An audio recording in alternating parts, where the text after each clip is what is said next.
Ordinary lives. Average American citizens who don't know each other, but have something in common.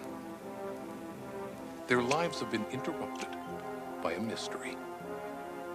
These people are on a search for clues, following the trail of something they cannot explain, but cannot ignore. Their lives have become devoted to an investigation that is all-consuming. It starts with a sighting. We banked the airplane, and we all looked down, and there was a disc about 150 feet in diameter.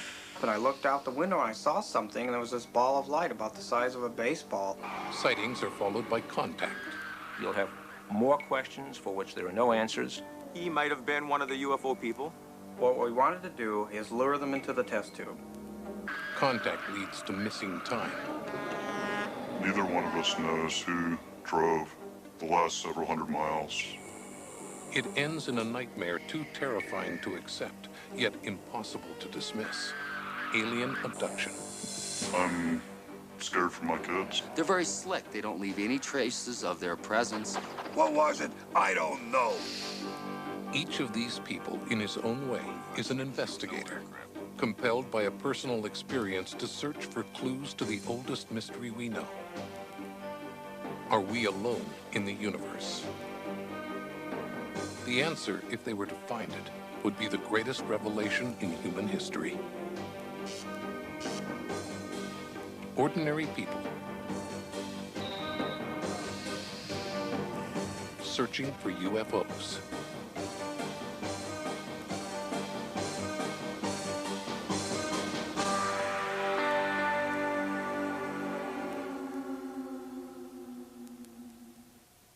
Meet Ray, retired weapons analyst, researcher, and teacher. Marty, pilot, aviation historian, and writer. Chris, publisher and musician. John, self-taught electronics expert. Tim, documentary photographer.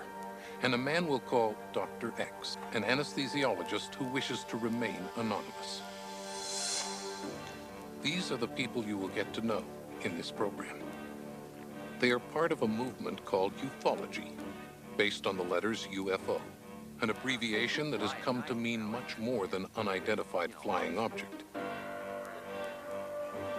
Ufology is many things to many people, but to these people, it is an investigation. Each of them had an experience that makes no sense, an experience that changed their lives. Ever since, they have been seeking clues to understand what happened to them. In the process, they find themselves grappling with a much larger question that affects us all. Is there life elsewhere in the universe?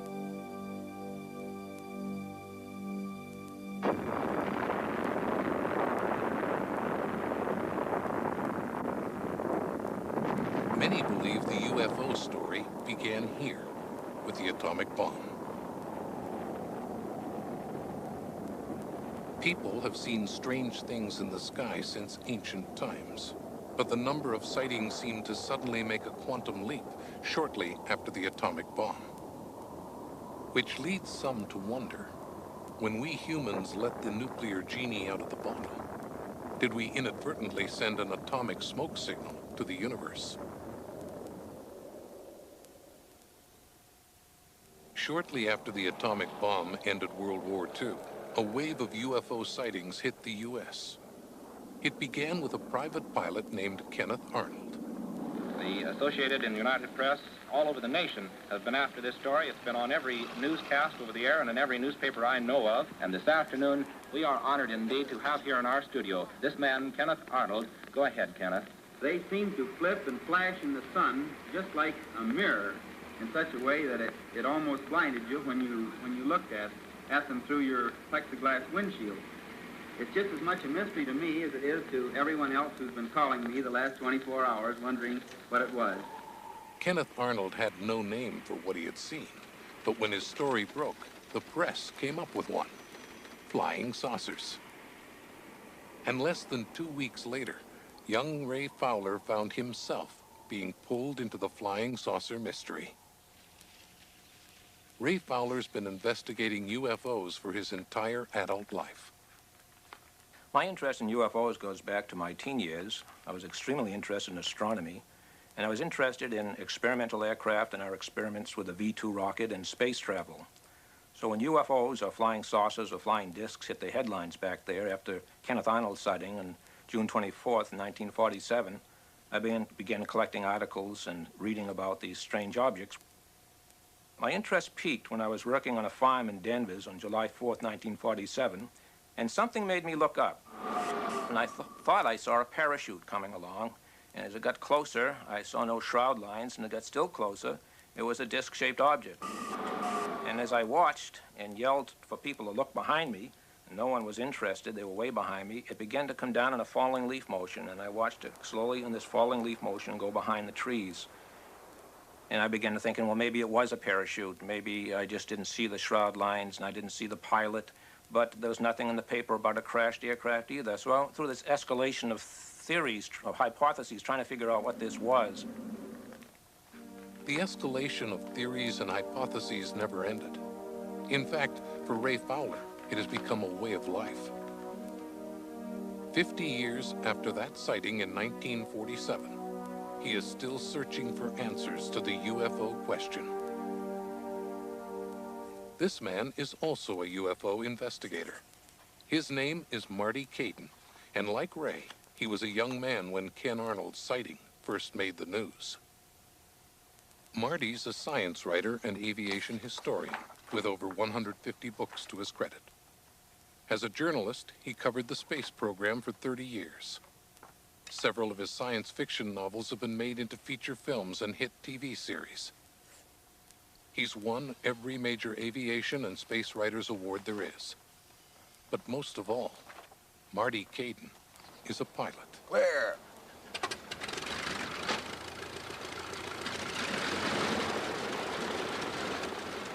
He's been an aviator for 52 years, and in that time he's flown everything with wings.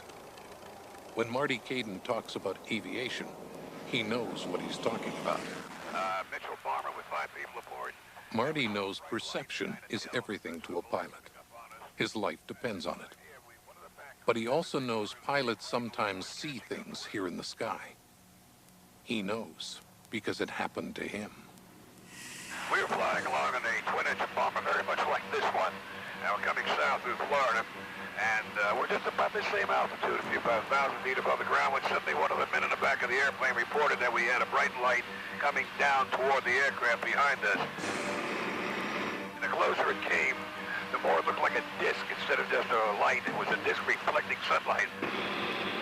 And it came from behind us over here, and came rushing up, and then suddenly it dove and passed beneath the airplane. So we're looking down, and there goes this thing along the ground, and we can see the shadow of the B-25. We had a wingspan of about 72 feet. This thing was twice as wide as the B-25, and we could see its shadow clear as a bell on the ground, and there we were right after it. We said, let's try and pull up alongside, see what the hell this thing is. The closer we came to it, the more it pulled away from us. Even pilots' eyes might mistake a flash of light for a solid object. That's why radar is an aviator's best friend. We called Patrick Air Force Base for the radar tracking. He picked up 2 targets, us and the disc. And finally that sucker just took off at about 4,000 miles an hour, and we were frantic trying to catch it. We pulled up, went down, went around, and Patrick said, forget it, he's gone. Gone, but not forgotten. What was it? I don't know. I'd like to know what it was because I've been flying for 52 years. I've been flying over oceans, deserts, mountains, seen all kinds of things in the air, and this one is totally, absolutely baffling. And so a movement is created, one by one. Isolated individuals have an experience they cannot explain. They find themselves drawn into a mystery that even 40 or 50 years later still holds them in its grip. Ray Fowler, Marty Caden, citizen investigators, searching for UFOs. There is an unseen presence that hangs over the ufology movement. A silent member of the group, if you will, always standing on the outskirts of the gathering, not participating in the debate, and not really trusted by the others.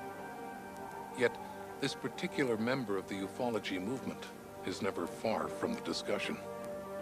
When you start talking about UFOs, you hear allegations of governmental cover-up, starting from right after World War II. It was a big cover-up in the beginning. Things that have been covered up for decades are just coming out. The silent participant whenever the subject of UFOs is discussed is, of course, the United States government. Ray Fowler and Marty Caden have had plenty of dealings with the government. They both used to be on the inside.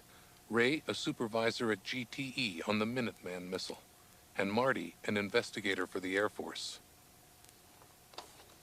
Marty's first big investigation was the case of Air Force Captain Thomas Mantell, killed in action while pursuing a UFO. I was stationed at Mitchell Field in New York. I was in the intelligence office. Anything that came into our airspace belonged to us in terms of identifying it or intercepting it with our fighters. And we got a report that four P-51D Mustang fighters had been vectored by the tower at Godman Field, Kentucky, to go after a strange object in the sky, which seemed to be very high over the city, and was alarming people because it wouldn't respond to any communications of any kind. Object directly ahead and above, moving about half my speed.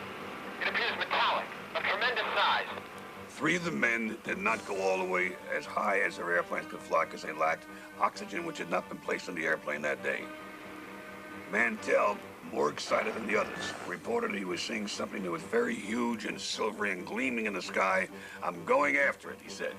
I'm still climbing. Object is above and ahead, moving about my speed and faster. I'm trying to close in for a better look. The next story we got when I was sent down there was that the object had attacked Mantell. Mantell's airplane impacted the ground at about 700 miles an hour. There were no witnesses to whatever had happened between Mantell and that UFO. Some thought Mantell had flown too high and passed out from lack of oxygen. Others who knew his service record said he was far too good a pilot to be that careless. Some accounts even suggested Mantell had been chasing the planet Venus. Marty Caden believes the UFO Mantell was pursuing was a skyhook balloon, part of a government program that was top secret at the time. The controversy was never completely put to rest. The only thing everyone could agree on was that Mantell went up chasing a UFO and came down dead. And now that one of their own pilots had died pursuing one, the Air Force was starting to realize just how serious the UFO problem could be. Not that they had been ignoring flying saucers. Even before Captain Mantell's death, the Air Force had begun looking into UFOs. Their first official investigation was codenamed Project Sign, later called Project Grudge.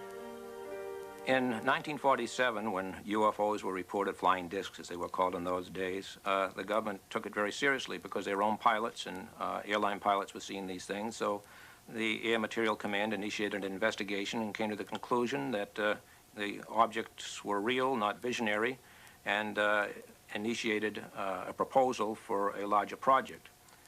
This project was called Project Sign, started in 1948. The Air Force was hoping to explain the flying discs, but the more they investigated, the more questions they uncovered. The personnel within Project Sign came to the conclusion that there was no other explanation. They weren't Russian, they weren't ours, they were not made by any foreign country, that they must be interplanetary. The personnel within Project Sign were reassigned, and new people were brought on board and told that they must come up with conventional explanations for these things. But the Air Force had no conventional explanations, and no matter what they said, people didn't believe them. The Air Force has been accused from time to time of hiding information about UFO. What do you have to say to that, Colonel Patrick? Well, these charges are absolutely untrue. Actually, the United States Air Force releases statistics on the UFO phenomena through the Department of Defense press desk periodically. And we've always honored accredited media when they want to investigate a given specific sighting. There's nothing to hide. There's nothing to hide at all. But it seemed like the more they tried to explain away UFOs, the more the sightings multiplied.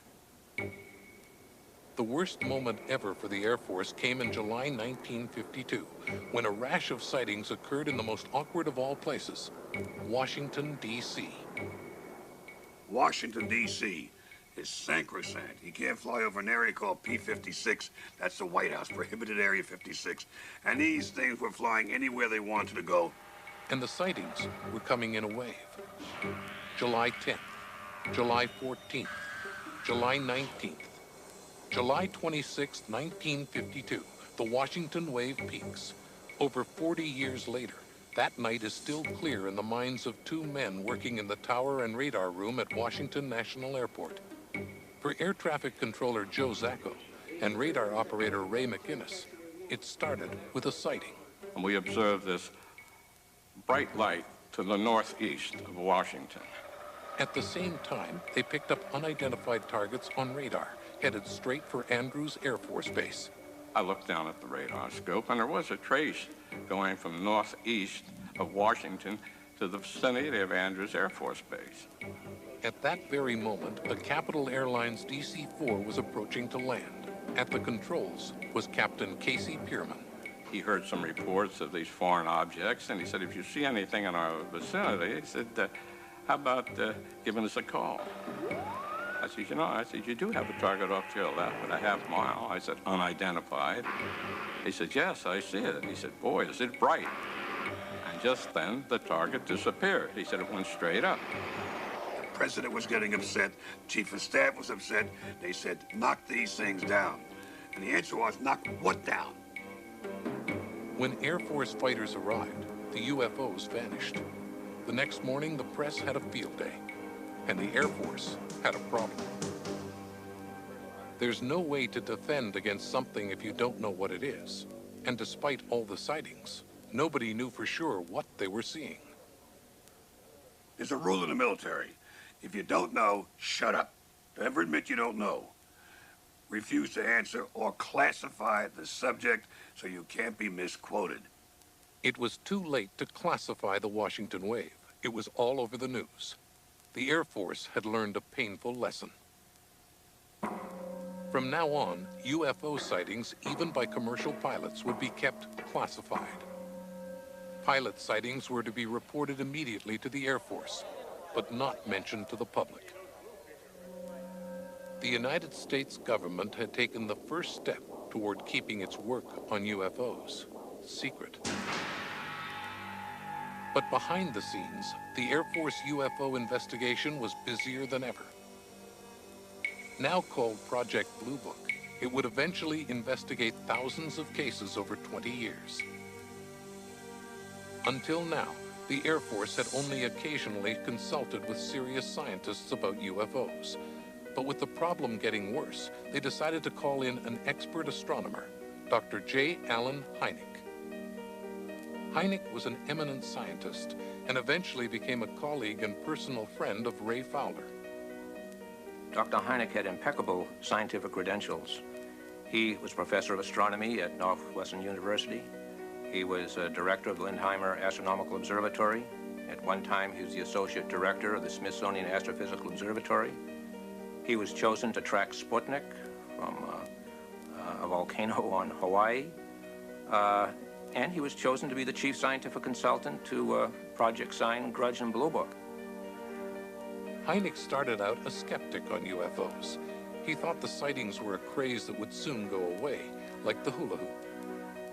But he kept an open mind and tried to apply scientific standards to his investigation.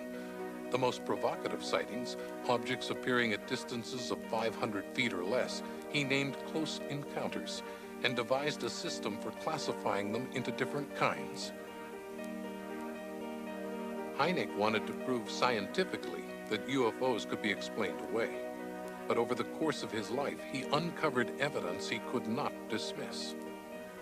And since only seldom do instruments record flying saucers, it's the people who report seeing them who are the most significant way of getting at the truth. Today, 10 years after his death, Allen Hynek's devotion to the scientific method and the change that it caused in his opinion are legendary among UFO investigators. All across America, there were people who thought UFOs were a question like morality or the environment that was too important to dismiss.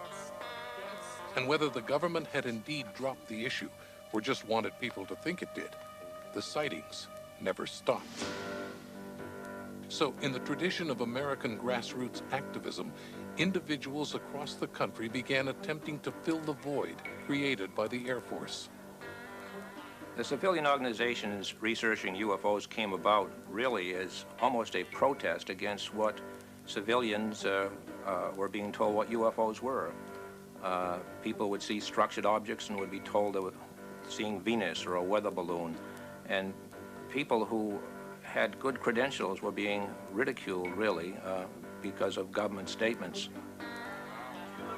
The citizen investigators do what they do because they believe if there is even one iota of possibility that UFOs are in any way real, then someone should be pursuing the question. Perceiving an absence of official action, they take it on themselves. For its part, the Air Force has never forgotten the 1950s and the lessons of Mantell and the Washington Wave. Whether it has no answers or doesn't want to share what it knows, the Air Force public policy on UFOs continues to be silence. Planet Earth, home to every one of us, from the dedicated ufologist to the doubting skeptic. However we feel about UFOs and whatever we do about them, we feel it and do it from right here. Which, from the point of view of the UFO investigator, presents a formidable obstacle: the lack of evidence. How does one investigate the question of life elsewhere in the universe when one is confined to our small planet? All the evidence we have seems to exist only in the mind's eye. The clues are most often anecdotes, extraordinary tales told by ordinary people. With plenty of eyewitnesses but little hard physical evidence, the heart of the UFO mystery lies in perception. This, then, is the dilemma of the UFO investigator: how to decipher evidence derived largely from perception. The answer, in a word: innovate. With so much unknown, there is no single technique for investigating UFOs. Each investigator develops the tools and the methods that he or she finds most promising.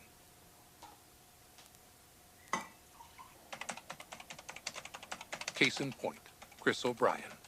His search for evidence has brought him to a very unusual place: the San Luis Valley, Colorado. People arrive here and they don't even know why they're here. They just know they have to be here. I didn't quite feel that compulsion. However, I did early on identify that I possibly had a role to play, and this place was key to it. For Chris, investigating UFOs starts with being in the right place at the right time. And he's discovered that here in the San Luis Valley, almost any time is the right time to see a UFO. This may be one of the strangest places in the whole country in terms of the activity that goes on here. We have a variety and intensity of unusual objects and occurrences. In the sky, weird lights and unexplained sounds at night. And on the ground, a bizarre string of unusual animal deaths. One man's strangeness is another man's opportunity.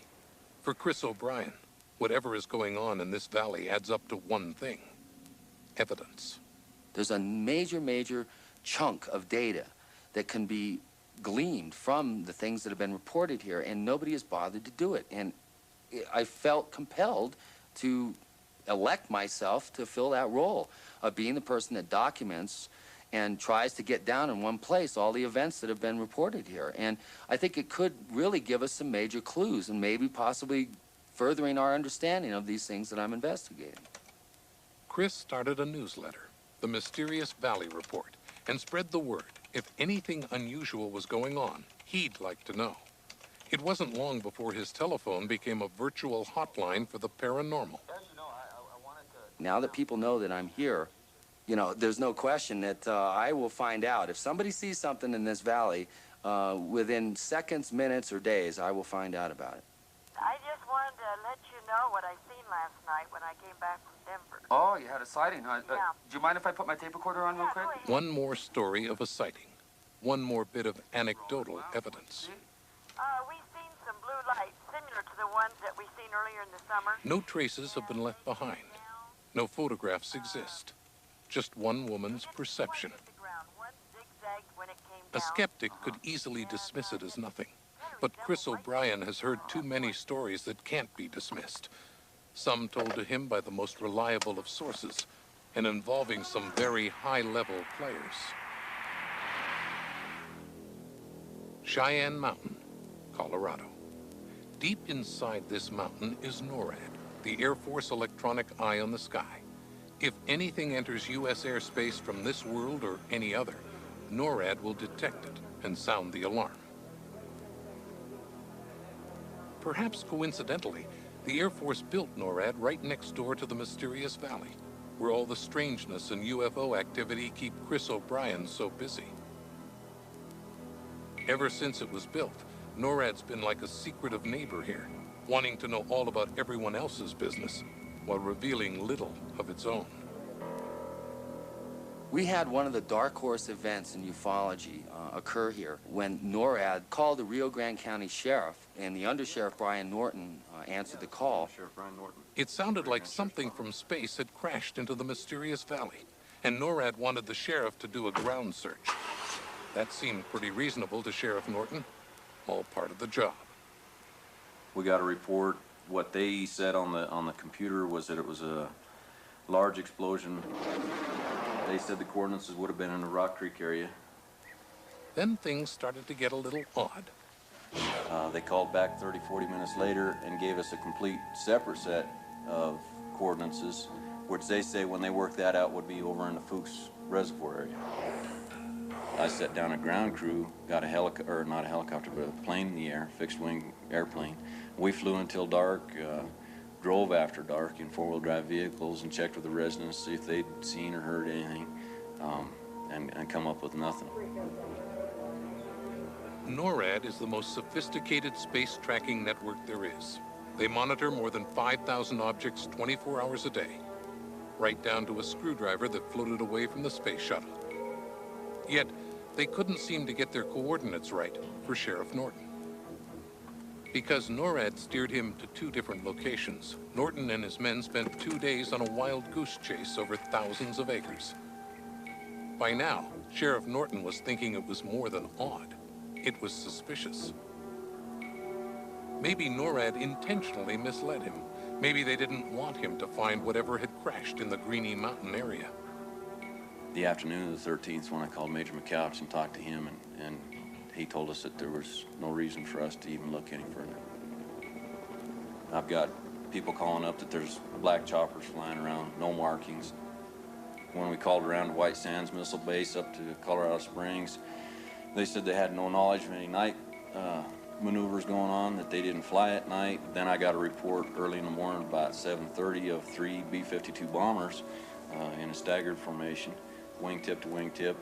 They come flying across the valley, traveling in the southwest direction, dropped altitude, flew right over Greeny area, which is in the Bishop Rock area, which the first coordinates would have been in that area. After this whole thing went down and we were doing our investigation, I called Chris O'Brien because he stays up on that, on the sightings and whatnot, up in the northern end of the valley. I investigated the event as thoroughly as I could, but one thing that really kind of sort of bothered me about the whole sequence of events was the obvious interest that our military or some military, quasi-military organization showed in the Greeny Mountain area where this thing was reported. Was it an Air Force crash, a meteorite, or something else? NORAD wasn't saying. There's been speculation that it was a UFO. I believe that NORAD knew what it was. Like I've said time and time again, I think the government probably knows what it is, and they found out what it was, changed their coordinates, and they didn't want us to know what it was. Eerie lights in the sky, strange sounds at night. Cryptic telephone calls from NORAD asking for help. A sudden frenzy of secret military air activity, and then silence. Whatever it was had been taken care of. there's a lot of people in my county jurisdiction that would like some answers. For the Air Force, it was all over. End of story. Forget it ever happened, NORAD said. Undersheriff Brian Norton is no ufologist. He's just a guy trying to do his job. But here in the mysterious valley, even a county undersheriff, whether he likes it or not, finds himself drawn into the mystery of UFOs. As for UFO investigator Chris O'Brien, the NORAD event was just one more puzzling case. One more set of clues that indicate something's going on, but don't tell the whole story. Yet another reason to keep on investigating. The very same kind of nothing was being seen in Michigan in 1966. Only then the Air Force called it swamp gas.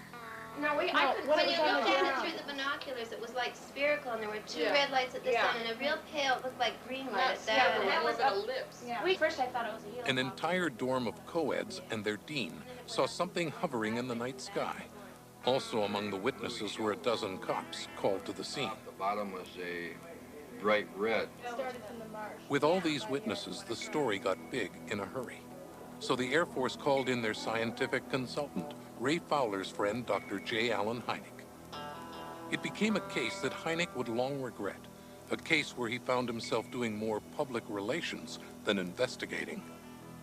Well, the Project Blue Book at Wright-Patterson Air Force Base suggested that I might come here and get a line on what's been going on. He was actually there to give a line, the Air Force line. Hynek got up in front of the cameras and said that what was seen at Michigan was swamp gas. This was one of the sightings that certainly would never have matched swamp gas, which is very rare in any account, and there was wind that day, and swamp gas would be just little pieces of flame about this big going off and on. It was ludicrous. Hynek would do the best he could to convince people of the swamp gas story, but it wouldn't be easy. How much of it is a sort of spread by contagion, so to speak? Good luck, Doctor. Well, I'll need it. Thank you. For the Air Force, the Michigan case was a fire they needed put out. For Allen Hynek, it was a compromise with his principles. Dr. Hynek visited here one day at my home, and I asked him about this swamp gas story. And he said that since he worked for the Air Force, that he had to do exactly what he was told. And Major Quintanilla said that some of these objects were seen in a swamp. Think of what might be seen in a swamp that might be misinterpreted. Tell the press about it and then get out of town. Hynek said I did exactly that. And if I were to say anything else, I might not be able to stay as a consultant to Project Blue Book. The Michigan sightings were a rude awakening for Allen Hynek. They made it painfully clear that to the United States Air Force, the real priority was public relations, and not the question of life elsewhere in the universe. Are we alone in the universe? With a question that big, no one has an inside track on the answer. The lone citizen investigator and the million-dollar government agency are in the same boat. The only way to find out is to search. What we plan to do is systematically search all of the sky that is visible from Goldstone out in California, and we're hopeful, and we can't predict the probability of success, that we might just find signals from other civilizations. Contact. Proof that we're not alone. NASA began SETI, the search for extraterrestrial intelligence, because some of the best minds in science said it was worth doing. It is now okay to talk about life elsewhere or intelligent life elsewhere, whereas a decade or two ago, it wasn't okay. It was considered too speculative to be worth any investment of time. Maybe, the scientists said, just maybe, contact could happen. Life must exist in the universe, and it must exist quite abundantly. Anybody with any equipment anywhere with the right way of looking can find it. But it won't be easy. It's a needle in the most gigantic haystack in the universe. Still, in spite of the odds and the cost, America went ahead with Project SETI as our best hope for contact.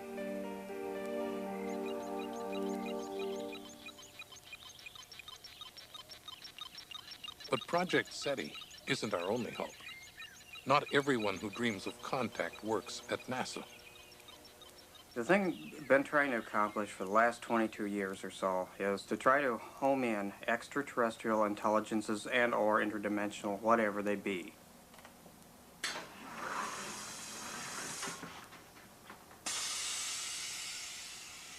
We want to lure them into the test tube here.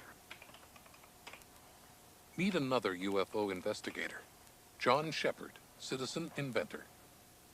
John knows the one thing that ufology most lacks is hard scientific data. So he's made it his life's work to obtain some. These things are said to give off electromagnetic interference, energy fields, this sort of thing. And we wanted to lure them in close enough here to a laboratory setting where we could take electronic, electromagnetic, or spectrum measurements. Get something on tape, get something on instrument meters that you can actually measure time, event, intensity, and frequency, and something you can share with other researchers.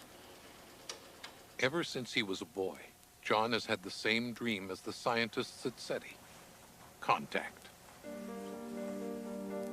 Inspired by a sighting he had 22 years ago, and encouraged by his grandparents, John began to construct his own radio equipment to reach out to space. He called it Project STRAT, Special Telemetry Research and Tracking. It started out in a corner of the living room. As John's vision grew, so did the project. It got to the point where machines have spread out into the living room, and we're talking about 19-inch racks, 8 feet high, some of them, and it was getting very cramped. So we decided to build an addition onto the house, which ends up being 740 square feet, 2 stories high, that we could house the laboratory itself in. Everything John knows about electricity, he taught himself. He's a modern-day Thomas Edison, doing science the old-fashioned way. Alone. No government or university funding. Every circuit, socket, and diode in this place was put together by him, from power company cast-offs or military surplus. There are 60,000 volts running through his basement, powering a signal that's beamed straight out into space. John has no definite proof, but he thinks his signal may have had an effect.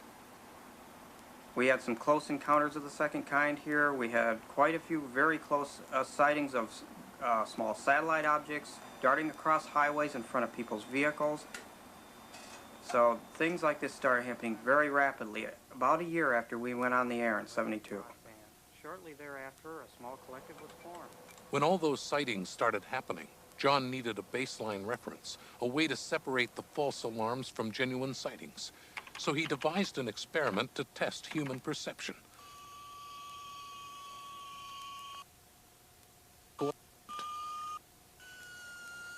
The hat is a device that allows me the ability to analyze people's psychological reaction and interpretations of a visual phenomena.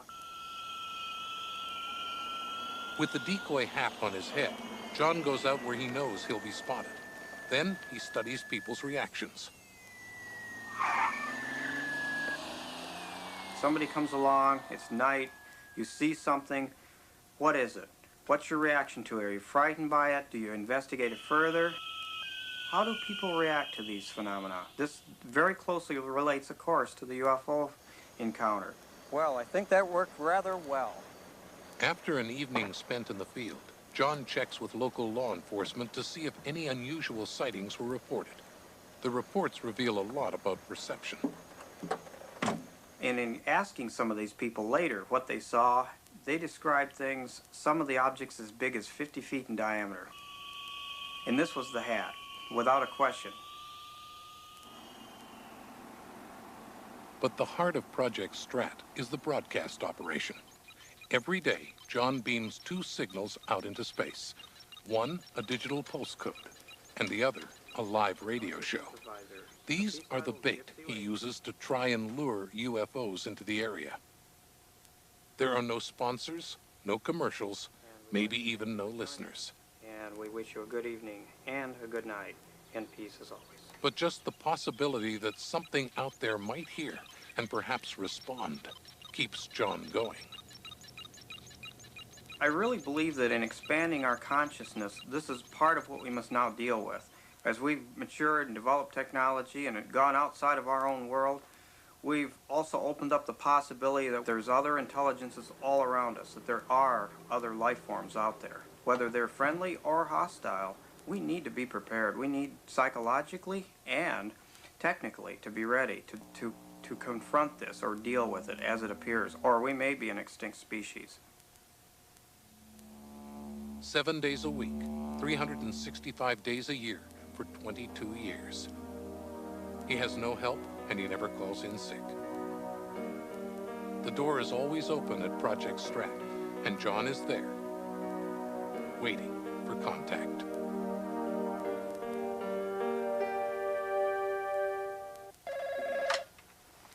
Yeah, this is Caden. A telephone call from a fellow aviator. Ernie Wilson. And so for Marty Caden, another investigation begins.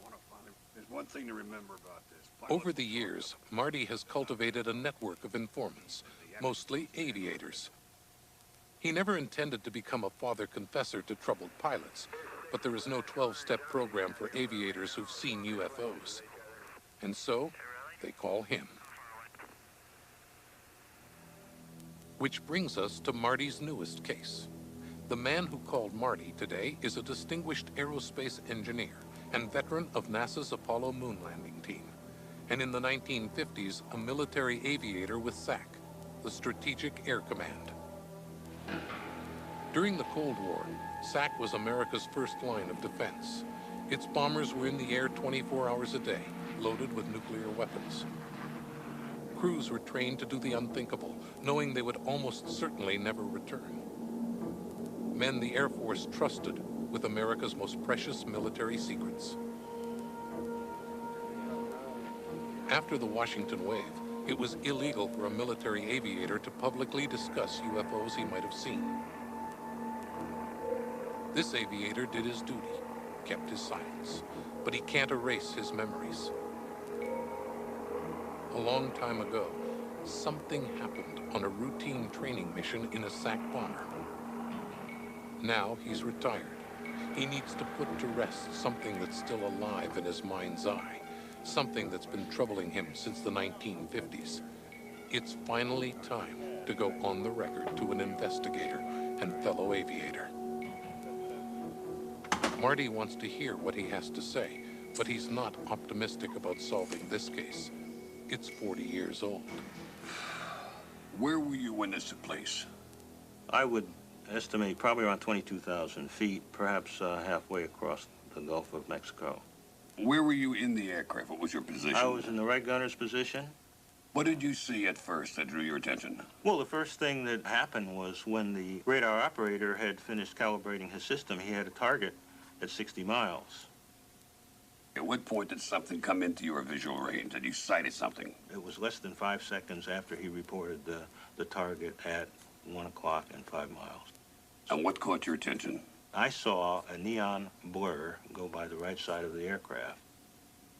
Knowing your altitude and the position of seeing, at what speed would you believe or would you estimate this thing was traveling? The aircraft, the target covered from the 60-mile point until it went by the right side of the aircraft in 45 seconds. 60 miles in 45 seconds. That's correct. At that distance, covering 60 miles in 45 seconds, there was no aircraft in the United States arsenal that was capable of such speed? No, sir. Not even the SR-71. So it couldn't be an aircraft that was one of ours? It was definitely not an aircraft. What angle was it climbing at, for example? It was not climbing. It was either straight and level or in a slight descent. Straight and level? Yes, sir. I would estimate, based on the speed that you could calculate from the elapsed distance and time, that the object was traveling approximately 1.33 miles per second.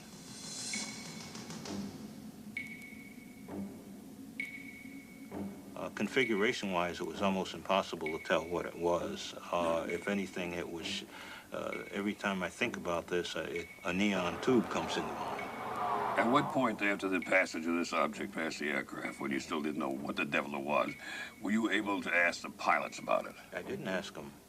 I was waiting for them to say something. I don't mean then in the air, but on the ground later. At any time afterward. I never said a word to them. Why? The mindset at that time was one that you would jeopardize your security clearance, or stood a chance of jeopardizing your security clearance by talking about something like this. It was like you were all maintaining a conspiracy of silence with each other. Memory is a funny thing. In his Air Force career, a Strategic Air Command crewman could spend hundreds of hours in the air. Yet decades later, he finds himself haunted by the memory of an event that lasted barely 60 seconds. Knowing what you do about flying, velocity, and weaponry, what would have happened had that thing hit the aircraft? The aircraft would have been vaporized, and it would have been another routine training mission that wound up with a missing aircraft and crew. Another sighting that can't be dismissed, but can't be explained. No photographs, no confirmation, and yet, whatever it was seems to have been real. Once again, Marty Caden finds himself at a dead end. At any time since this event, have you entertained the possibility, have you thought that this object might not have been of this earth? There was never a time that I ever thought that it was of this earth. In 1969, there was a major development in the UFO story in this country, but you probably never heard of it. It involved charges of cover-ups, alleged misuse of federal funds, even a suicide. This story is about the last time our government publicly investigated UFOs. It began with Michigan voters who were not happy with the answers the Air Force was providing to their UFO questions. Gerald Ford, who was congressman at the time and then president, of course, initiated the first congressional hearings that contained portions that were open to the public. Talk about the domestic issues. I think the Congress wanted a fresh look into UFOs, an objective scientific investigation that would be completely independent of the Air Force. In charge was a physicist at the University of Colorado, Dr. Edward Condon. Many people had high hopes that this would finally be an in-depth, serious scientific study. But when the Condon report came out, the UFO community was outraged. We find this Condon report incredible. I would label as prejudiced. Really, it's a lot of nonsense. This report covers only about 3% of the evidence that was made available to them. There is a very large and overwhelming majority of the significant case material that has not even been confronted. It evades a number of cases in which the Air Force itself said there was no explanation. Dr. Condon and his group was given an unprecedented opportunity to clarify the UFO problem that's puzzled so many of us for a long time. He wasted that opportunity. And so ended the last public government investigation of UFOs in this country. In 1952, after the Washington wave, the Air Force had classified reports of pilot sightings. In 1969, following the Condon report, the United States Air Force closed Project Blue Book forever. Officially, the government was off the case, but the sightings and the mystery never went away. From that day on, the UFO question was left in the hands of the private citizens. And anyone who wanted to investigate, from respected scientists to unknown civilians, would be on their own.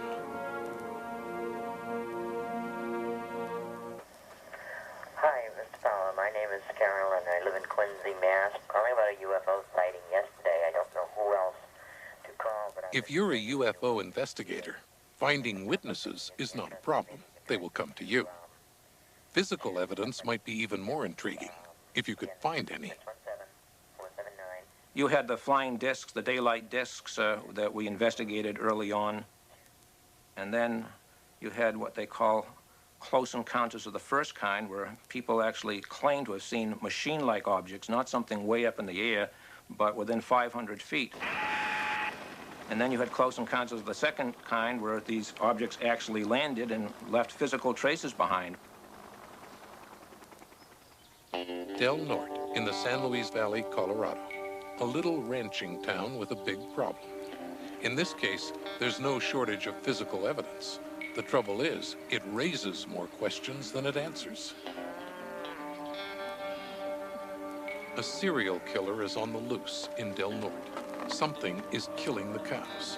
And strange as it sounds, there are people here who wonder if the mystery is somehow connected with UFOs. No one knows where to turn, so they call the sheriff. The whole chest cavity was taken. Part of the ribs on one side, or both sides, were taken. About 12 ribs. The lungs, the heart, and everything were gone. The liver was laying right on the hide part of it, which any farmer or anybody with any knowledge of animals, a liver from a wild animal like that is a delicacy. When things get this strange, one of the people Sheriff Norton calls is Chris O'Brien. The photographs that I obtained in talking to Chris, it didn't look like a normal death to me. Cattle ranchers are used to taking care of their own problems. And you can bet the county undersheriff doesn't call for help unless he's really at a loss. So what does it take to bring local law enforcement, salt-of-the-earth cattle ranchers, and a New Age Sam Spade together? Some pretty high strangeness. Hey, there he is. Bob. Hello. Chris O'Brien. Nice to meet you. This I brought John Harr. He's a rancher I told you about. Bob, I've heard about you. Yeah. I know you from the post office. Well, I hear you also had an animal mutilated, huh? Well, we had 4 killed, 1 mutilated. Real strange stuff. I still don't know what to think about it perfectly, but yeah, we had quite an experience. I know before that happened, we didn't even really know what mutilation was and didn't really believe in mutilation, but now we believe in mutilation. And that's the same way I was. Okay, let's take a quick hike out there. Now that he's been called in, Chris wants to visit the scene of the crime. These ranchers don't know him, but they're happy to listen to what he has to say. At this point, they'll listen to anybody who might have an answer. Well, the best thing to do is to actually stake it out, like with a tarp, and leave the animal there. And leave the animal there, and then try to get myself or another investigator or law enforcement on site immediately, because then we can go ahead and not only do an actual crime scene investigation, but also obtain fresh forensic samples.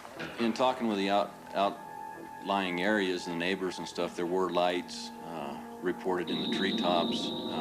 Would have been just east of where this cow was found. The subject that I talked to said that the lights were down low. It gave the appearance of a vehicle parked on top of the hill. But anybody that knows, there's no roads up there. He said that this light came above treetop level and then elongated out into a barb type light. This is where I found the calf. Okay. Right in this little depression, and he was facing to the north and with the feet back this direction. What struck me about it is the eyes were cut out in a perfect circle and one ear, and you notice that, and then the way the brain was removed from the skull and so cleanly, and the skull was skinned back halfway on the forehead, not totally. It almost looked like to me they didn't finish it, started on it, got interrupted, didn't finish.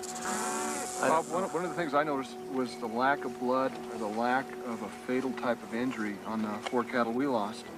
I didn't notice so much the smell or anything, but just the lack of a cause of death. Nobody's really sure what's going on in this valley, but whatever it is, they don't like it. Right across the county, you have Rio Grande County, then you have Alamosa County, and then you have Huerfano County. And the sheriff over there was never a believer in cattle mutilation until he went out and started looking at it. They'd do an autopsy and go ahead and slice the heart open and find dust in the heart where the blood should be. When they did dirt samples, the dirt didn't match with the samples located where the cow was actually lying. So he's a believer now. If whatever is killing these cattle is not of this earth, then where is it from? And what does it want? Are close encounters of the second kind occurring in the mysterious valley? What's missing here isn't physical evidence, it's answers.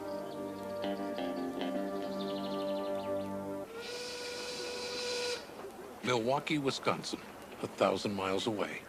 It's the end of a shift at the Harley-Davidson motorcycle factory. For most of these people, their work is done until tomorrow. For one of them, his work is just beginning. Tim Hildebrandt runs a precision gear grinding machine here at Harley-Davidson. He used to live in the biker's world. Before I was into UFOs, I guess I was just a motorcycle person. Working for Harley-Davidson. I've always enjoyed riding Harley-Davidsons. I was a motorcycle person. Tim still rides the bike, still wears the clothes. But a few years ago, the road he was following took a very different turn. In 1989, on September 10th, was the first time I ever saw one. It was, as I was leaving work about 7:05, I saw it off to the west, and it was a very, very prominent cigar-shaped silver object. That was the first sighting I ever had. Following years when I started taking pictures. If the ultimate goal of the UFO investigator is to uncover evidence, Tim Hildebrandt believes no evidence could be more compelling than a photograph. A photograph makes one person's perception tangible for the whole world to see. For the last 6 years, Tim has spent every free moment and every last dollar investigating UFOs through photography. Over the past 5 years, total investment, I would imagine anywhere between $25,000 and $30,000 would be a good guess. I mean, you're talking the cost of all the film and all the developing. Tim's goal is to gather hard evidence to document the sightings he and others have experienced.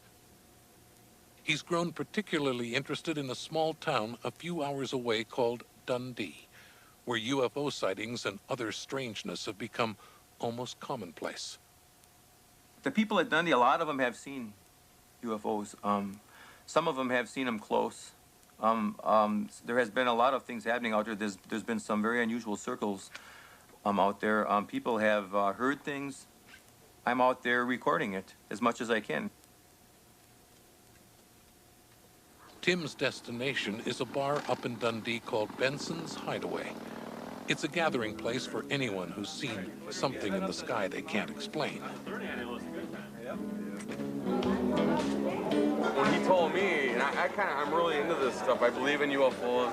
You couldn't throw a stone in this place without hitting a UFO believer. I know there's other life forms out there than us. So. There's a lot of people in the area that have sighted something, seen something, felt something, and had no place to tell about it.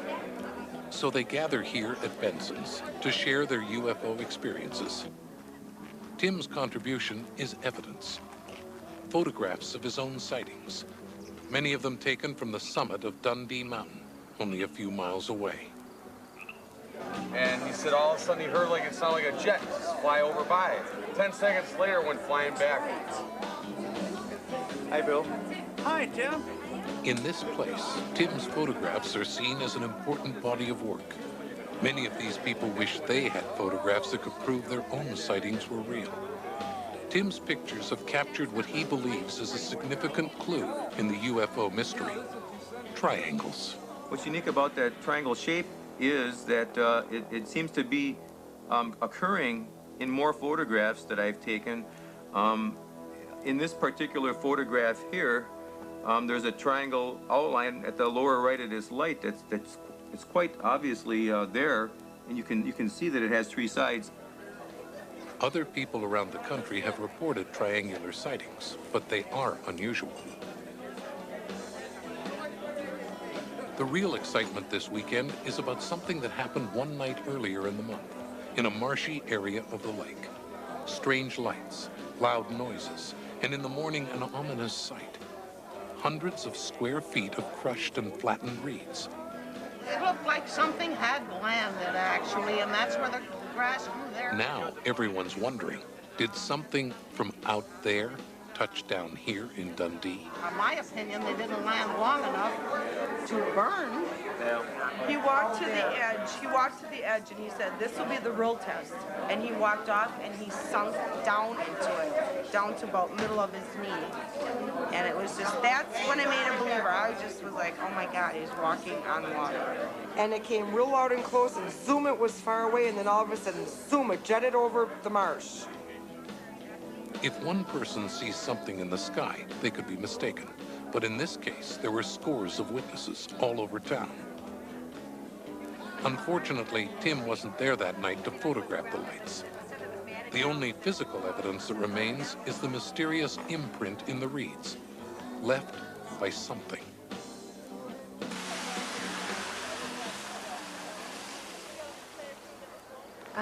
Our son Andy had an interest based on a couple of experiences that he talked about, and I noticed this in a flyer. Not everyone here is local.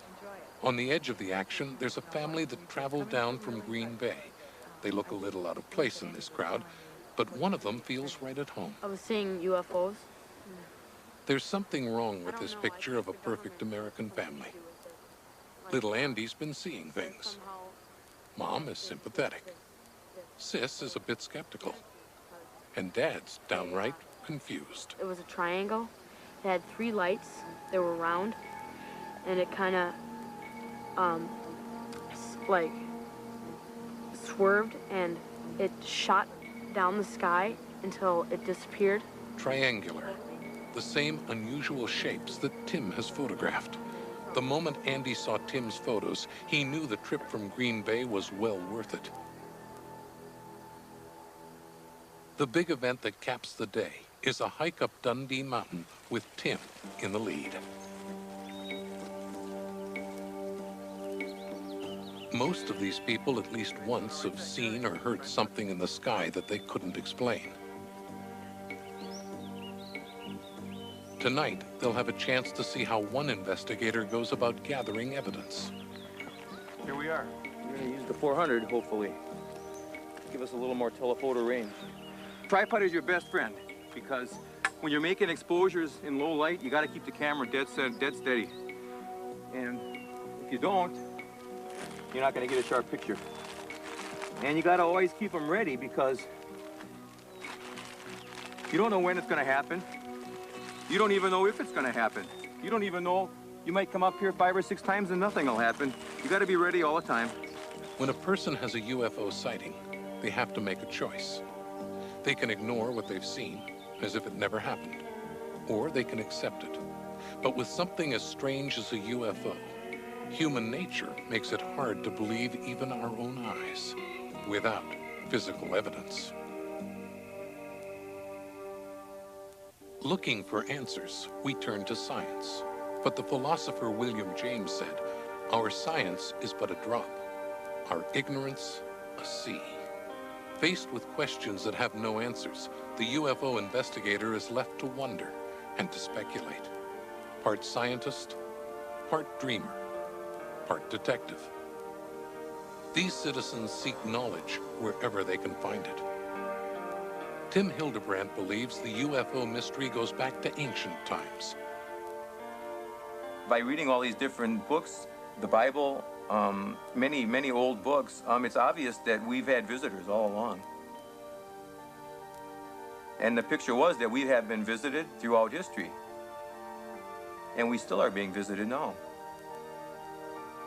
Whether UFOs are an ancient presence or a modern phenomenon is only one question. Even if we knew that answer, we still would wonder, what are they? And why do people keep seeing them? At a convention center in Arkansas, scores of ufologists have gathered to compare clues and trade theories. Among those making an appearance is Chris O'Brien. He's traveled a long way. There are fellow investigators here, and Chris wants to bring them up to date on his latest case. How you doing? All right. So you didn't get abducted this time? No, I didn't get abducted this time. Go. This is the strangest case I personally have seen, and one of the strangest I've ever heard about. What all's missing? This is about everything. Well, Not quite. Some of the things that should be missing are there, and things that normally are there are missing. But this thing is huge. Chris has also brought videotape of a very unusual sighting. Objects milling around like they were searching for something. There was no real pattern to their movement, and they all swore up and down that they don't fly at night in the valley. And for Chris, it's a rare opportunity to get some feedback from others in his field and to try out hypotheses about what UFOs are and where they might come from. After our first big fireball. Where do they come from? People like Dr. J. Allen Hynek started out, like myself, feeling that we're dealing with nuts and bolts spacecraft coming from another solar system, another star system, perhaps. But as time went by, there are some very bizarre things that UFOs do that seem to indicate that this might not be so. For example, you might have a radar visual sighting where you see a UFO at point A, and instead of traveling from A to B like this, it might just disappear and appear over here. So some of us began to think that maybe we're dealing with something that is able to penetrate our dimension from another dimension, that can take on material aspects here, but actually disappear and go somewhere else, enabling them perhaps to bypass what we call the laws of physics.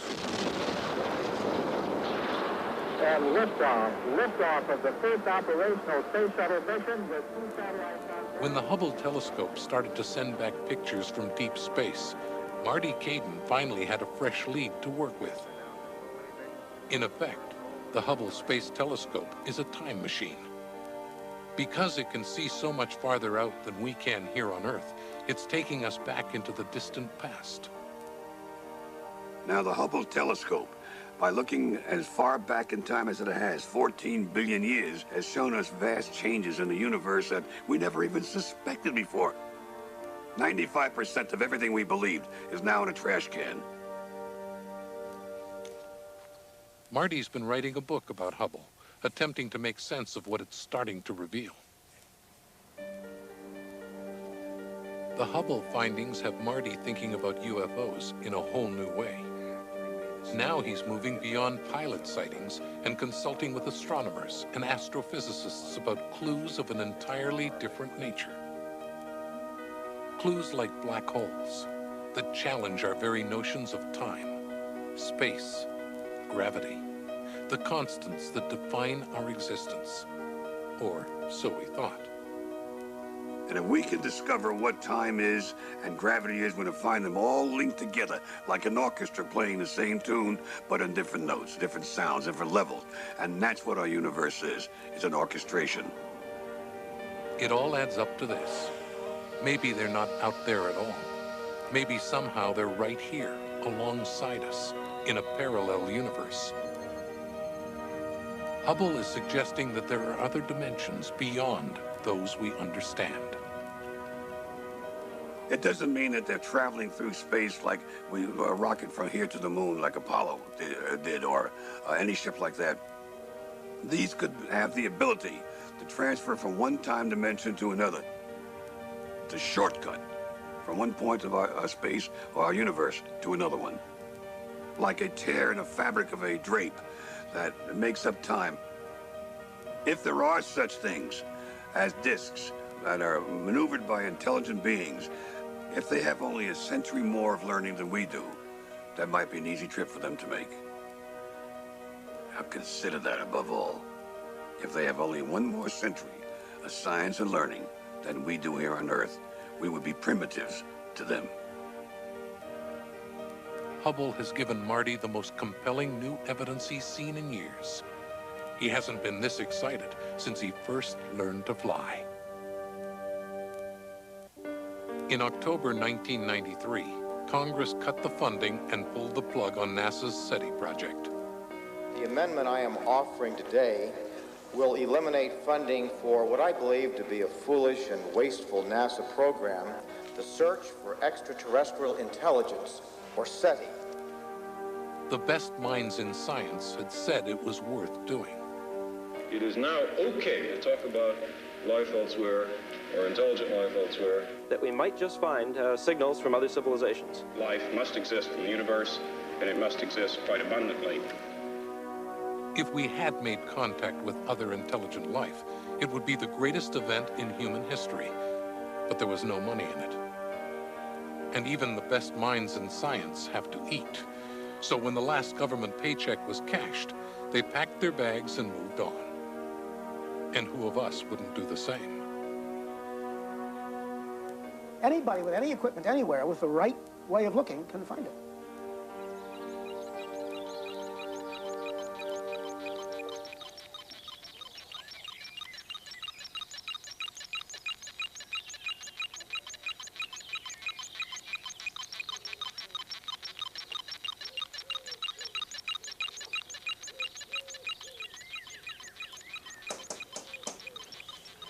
Well, hi, Spray. Come on in. Fine, thank you. It's been a little bit since I've seen you. Looking for life elsewhere in the universe isn't easy. NASA's search for extraterrestrial intelligence and John Shepard's Project Strat both hit the same rock in the road: money. As far as making a living here or making money doing this, no. Now, this is a copy of what I've sent out to the National Magazine Real Estate Today for the most unusual listing contest. I've run out of resources and I've had to mortgage. With the rate of what's going on around waterfront. You know, we maybe could work on a little bit of a price reduction if you'd like to maybe generate some new activity on it. We could see about doing something like that, since we haven't gotten a lot of walkthroughs or anything. I don't think we've had any. As far as lowering the price on the equipment, I find that a little hard to accept, especially since there's been 22 years put into this. I really would like to at least make more than $5 an hour for all the years I put into it. I'm lucky to pull down $450 a month. I'm doing real good if I can generate that kind of income, and that's not from the UFO-related things. That's from my own business ventures and my own efforts, contract related.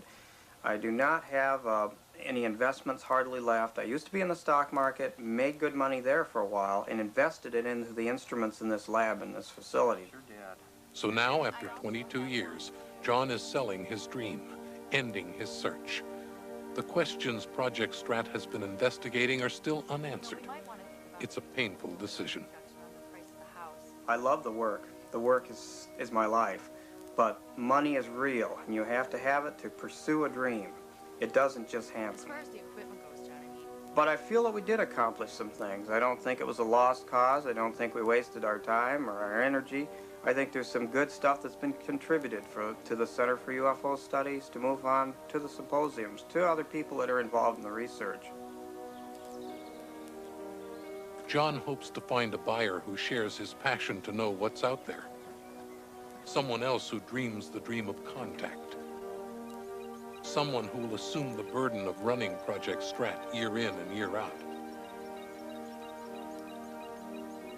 But he knows the chances of that are pretty slim. There are many who give lip service to the dream, but few indeed who are willing to pay the personal price of dedicating their lives to its pursuit.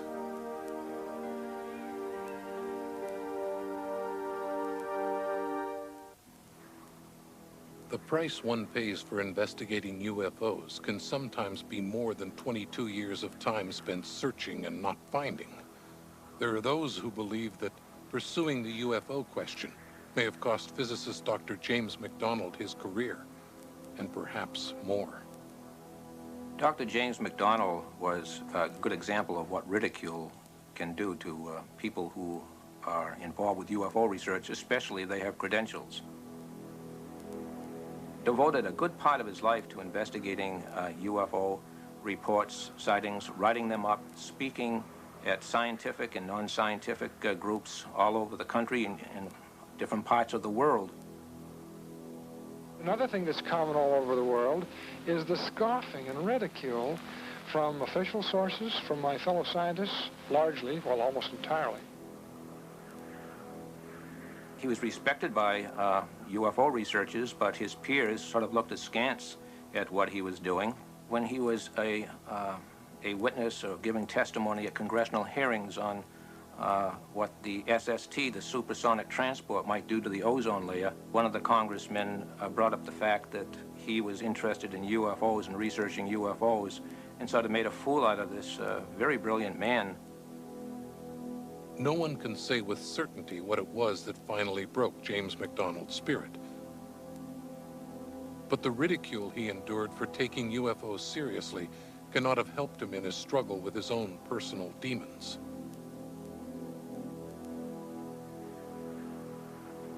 In the early morning of June 13th, 1971, Dr. James McDonald walked into the Arizona desert. An hour before dawn, he put a gun to his head and ended his life.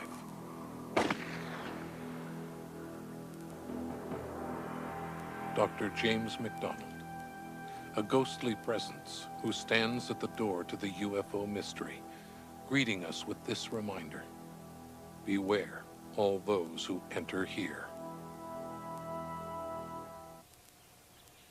So have you gone through one of these hazardous events? What is it that's your experience?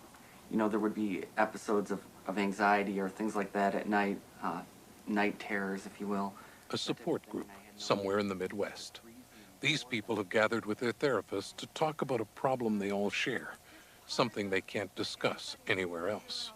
Some have traveled hundreds of miles to be here. They're not talking about relationships, alcohol, abuse, or any of the other issues that concern most support groups.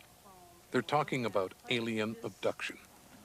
I heard a voice say, "Francis, we want you."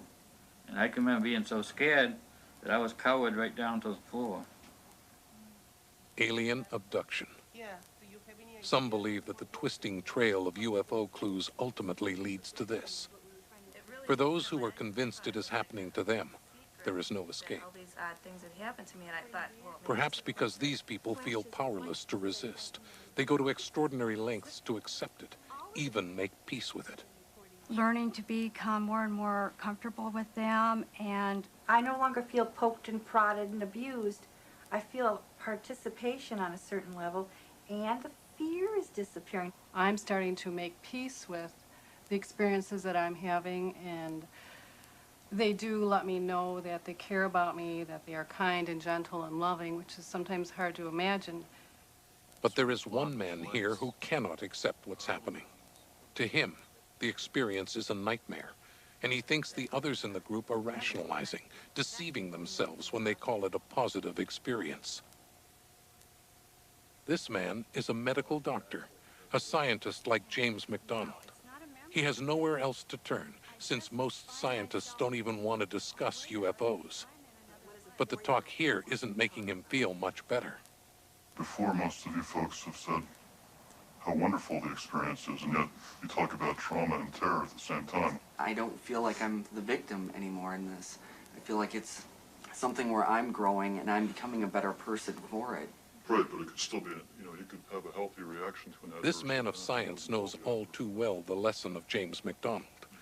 If any of his peers overheard him talking seriously about UFOs, he would lose his professional reputation and credibility. So he refuses to reveal his identity. The people in this support group at least take him seriously, but it's their positive view of the subject that bothers him. Take a lab rat, he spends his life in a cage and then he dies for some medical experiment to advance what? Humanity. I mean, the same scenario could be for some other alien intelligence using us in much the same way. I like not to think that way, but... This UFO investigator is compelled by more than curiosity. His motivation is fear. In his case, he is not only the investigator, he is also the victim. To add to his problems, the evidence exists only in his mind. He's well aware that this makes him hard to believe. Close encounters of the fourth kind, where people are actually abducted, we felt that these people were crackpots. I said, how can these nice people lie with such straight faces? And we felt that it just couldn't be. It just couldn't be. So it took a long time for UFO researchers like myself to come to the conclusion that these things are really happening. The man we call Dr. X has no doubt that something really is happening. These people have flashbacks or dreams or partial memories of a UFO abduction experience. They're troubled, they don't know where to go. I went to the encounter group hoping to find people like myself, perhaps with a similar background that I could identify with, that have shared something similar. I seem to not be well received by the other members of the group. So consequently, I feel every bit, if not more so, isolated when I go to the support group meeting, as I do in my workplace. People at work, unless you selectively screen who you're talking to, for the most part, don't want to hear about it. My wife does not want to hear about it whatsoever. 4 years of college, business school, medical school. A doctor trained in the scientific method. He functions in a rational, tangible world of measurements, tests, controls, results. He's used to having the answer. Typically, people that are scientists, or at least have a science background, are not at all receptive to this phenomenon. I really believe that it makes them feel uneasy to even possibly contemplate that there might be something to it. This man of science is haunted by an experience he had 20 years ago, an experience science cannot explain. On a routine drive, several hours of his life disappeared. To this day, he's not sure what happened. Fraternity brother and I were in graduate school in Michigan, and we were returning to our undergraduate fraternity in Virginia. We left Ann Arbor in the afternoon. We took back roads, which is something that I have not done before that time or after. And we got into Ohio. It was dark, early evening.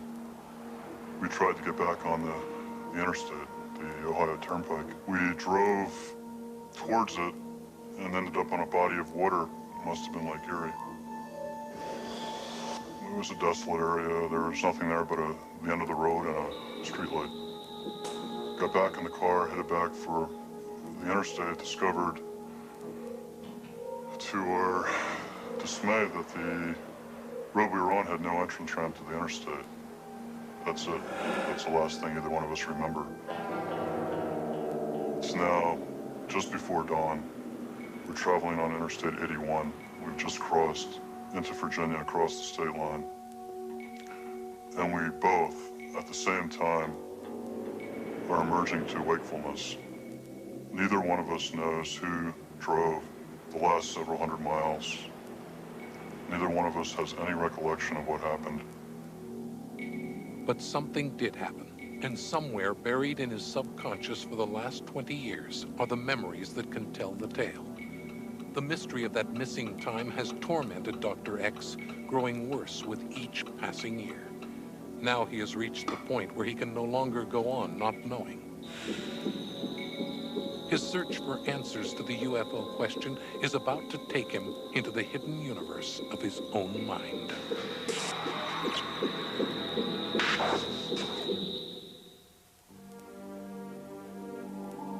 For the last 20 years, Dr. X has been troubled by strange, hazy memories of something that happened on a long drive during graduate school.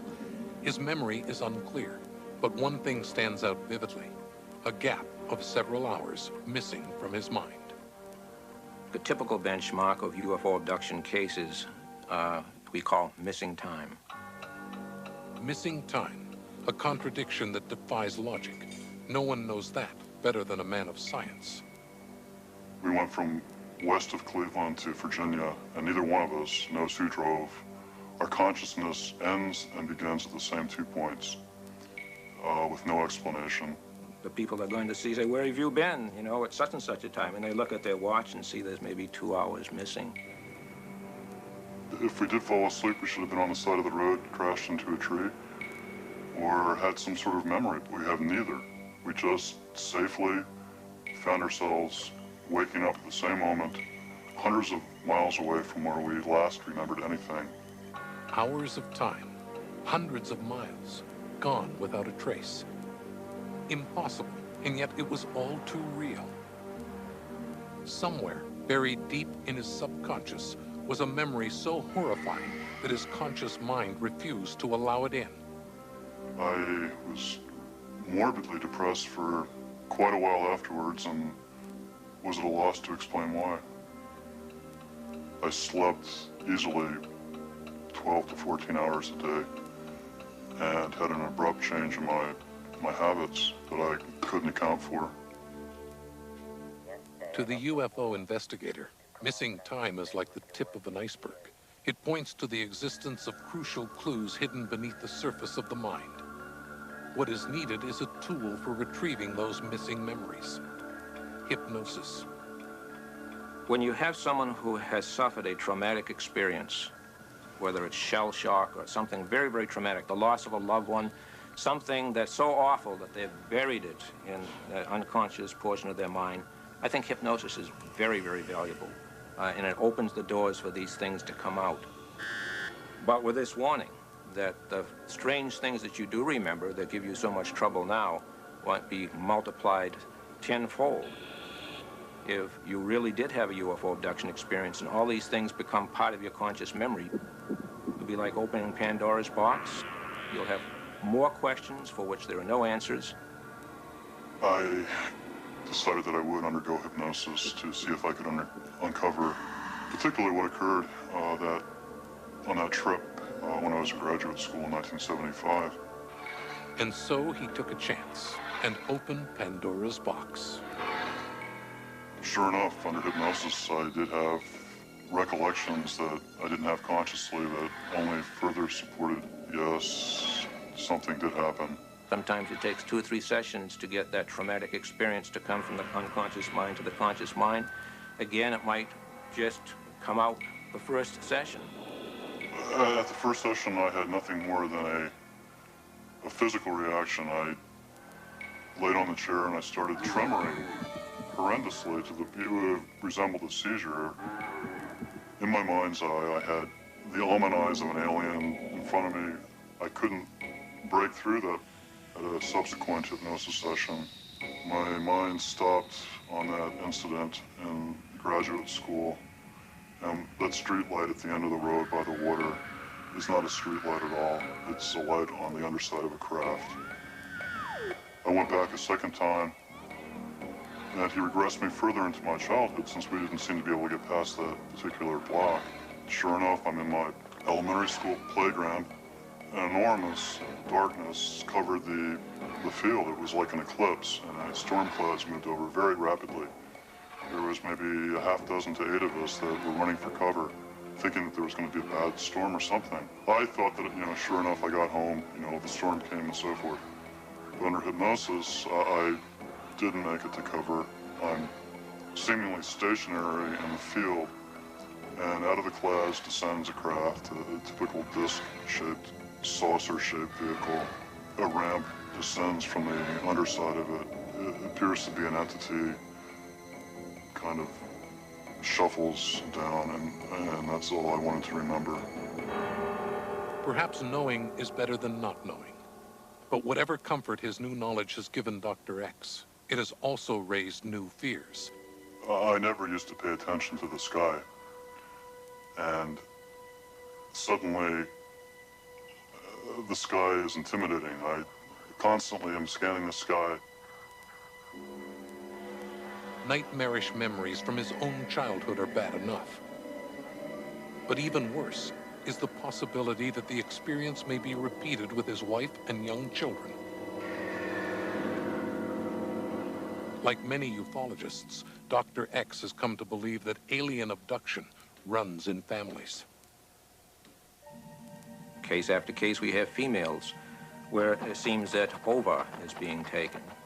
We have other cases where fetuses seem to be taken from women who are used as surrogate mothers. We're talking about what looks like a genetic engineering interest or program. I'm scared for my kids, but there's precious little I can do to help them. It's created some tense feelings between my wife and myself. I say, if it's happening to me, there's a good chance that it's going to happen to our children. This makes her extremely uneasy, to the point of we've terminated some evening dinners rather early on some bad terms. A man who appears to have everything in life is tormented by a mystery that began with a strange light in the night sky. And he is not alone. For every story we have heard of a sighting or a slip in time, there are thousands more. Is it all real? Is any of it real?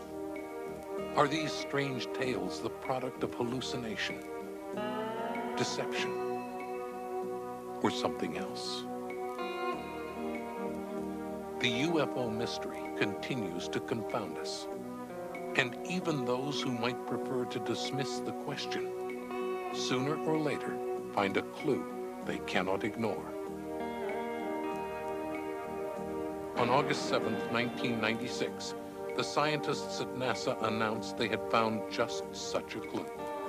But we're here today to provide exciting scientific findings and to lay out compelling clues that lead us to the direction that we think life might have existed at some point on Mars. Is there life out there? The search for answers to the UFO question continues.